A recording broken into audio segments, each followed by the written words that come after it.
Good evening. After a whirlwind 24 hours, investigators continue to search for Nancy Guthrie with no suspects in custody. Thanks for joining us tonight for 12 News at 10. I'm Mark Curtis. And I'm Kadiba Devine. Last night, a major lead about a man detained south of Tucson ended with his release just hours later. Now, 11 days after Nancy Guthrie is believed to have been taken from her Catalina Foothills home, agents are back on the scene. 12 News journalist Maria Stobbs is live outside the home tonight. Maria, what are you seeing? Well, Mark, Caribe investigators have returned to the Catalina Foothills area, canvassing the area and following thousands of leads. Now, we've also seen several neighbors outside of the home showing their support.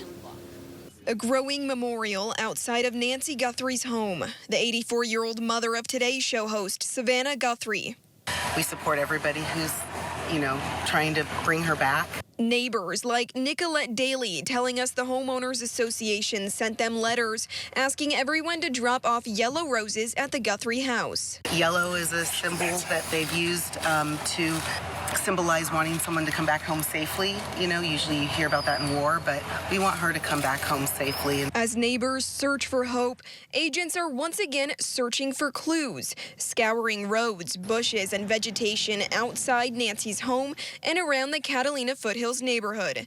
The Pima County Sheriff's Department says they've received nearly 18,000 calls since Nancy Guthrie disappeared on February 1st.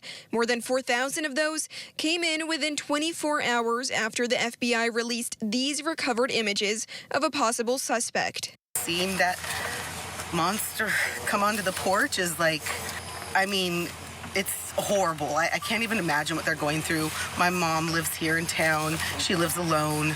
Now I'm worried as heck about her. On Tuesday night, investigators say they followed up on one of those leads, detaining a Rio Rico man who later identified himself as 36-year-old Carlos Palazuelos, but released him after searching his car and his home. He says he was working for DoorDash when he was stopped, handcuffed, and questioned, and says he has nothing to do with Guthrie's disappearance. Before this entire situation happened, you didn't know there was a kidnapping. You got no idea. I didn't know anything. There's an 84-year-old woman missing up in the Tucson area. A dead end, leaving investigators still without a suspect and without Nancy Guthrie. And to not even know where she's at right now, I would not wish that on my worst enemy. Now, we've also seen reports from the New York Post about a black glove recovered by FBI agents on a roadway near Nancy Guthrie's home, which could be a major clue in the search for the person seen on Nancy Guthrie's camera. But we did reach out to the FBI on comment on this, and they chose not to comment. We're live in Tucson. Maria Stobbs, 12 News. All right, Maria, thank you. Also,